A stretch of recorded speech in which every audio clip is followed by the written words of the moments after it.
আমরা শুনতে পাচ্ছি অনেক উপদেষ্টা সেফ এক্সিট নেওয়ার চিন্তা করছেন। আমরা দেশবাসীকে আহ্বান জানাবো, উপদেষ্টাদেরকে আহ্বান জানাবো যে সেফ এক্সিট নেওয়ার আগে সম্পদের হিসাব বিবরণী দিন। জনগণের সামনে কি কাজ করেছেন এতদিনে সেই বিষয়ে আপনাদের সালতামামি প্রকাশ করুন।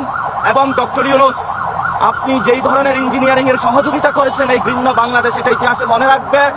আমরা বলেছিলাম আপনি যখন লন্ডনে গিয়েছিলেন তখন আমরা উচ্চারণ করেছিলাম লন্ডনে আপনি সিজদা দিয়েছেন, কিন্তু সেটার ফলস্বরূপ যেটা আমরা দেখলাম বাংলাদেশের এই নির্বাচনে প্রশাসনকে কাজে লাগিয়ে যেই ধরনের ঘৃণ্য সংস্কৃতি আপনি জন্ম দিয়েছেন, একটি জালেমকে বাংলাদেশে নিয়ে এসেছেন এবং তাদের মধ্য দিয়ে আমরা এখন দেখতে পাচ্ছি আওয়ামী লীগের অফিস উদ্বোধন হচ্ছে, বিভিন্ন জায়গায় আমাদের বোনেদের উপর আক্রমণ হচ্ছে। এটার জন্য আপনি ইতিহাসের কাছে দায়বদ্ধতা জায়গায় থাকবেন। আমরা কাউকে ক্ষমা করার পক্ষপাতী নই। আমরা দেখেছি এখানে ইনকিলাব মঞ্চে যখন হামলা হয়েছে এই ধরনের জুলুম নির্যাতন আপনি তাদেরকে চাপিয়েছেন। আমরা বাংলাদেশে যখন শহীদ উসমান হাদি ভাইয়ের হত্যাকাণ্ডের বিচার চাওয়া হয়েছিল, বলা হয়েছিল ইলেকশন বন্ধের পায়তারা, ইলেকশন হয়েছে।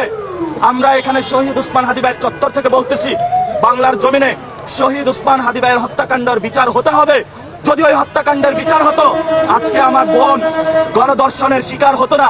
বিএনপি নামক যে সন্ত্রাসী কার্যক্রম তারা শুরু করেছে দলটি, আজকে সন্ত্রাসী অ্যাক্টিভিটিজে তারা সাহস পেত না। তারেক রহমানকে বলবো ইঞ্জিনিয়ারিং করেছেন, যথেষ্ট হয়েছে, সন্ত্রাসী কার্যক্রম বন্ধ করুন। আপনার জন্য লজ্জা, অনেকগুলা চান্দাবাদ সন্ত্রাসী দখলদার আপনি পার্লামেন্টে তাদেরকে প্রবেশ করিয়েছেন। আপনার এই প্রশ্রয়ের কারণেই তারা আজকে আমার বোনকে গণধর্ষণের জন্য সাহস পাচ্ছে। এটার জন্য আপনি দায়ী। অতি দ্রুত যদি ব্যবস্থা না নিন আমি বাংলাদেশের মা বোনদেরকে বলবো রাস্তায় নামুন, প্রতিবাদ করুন।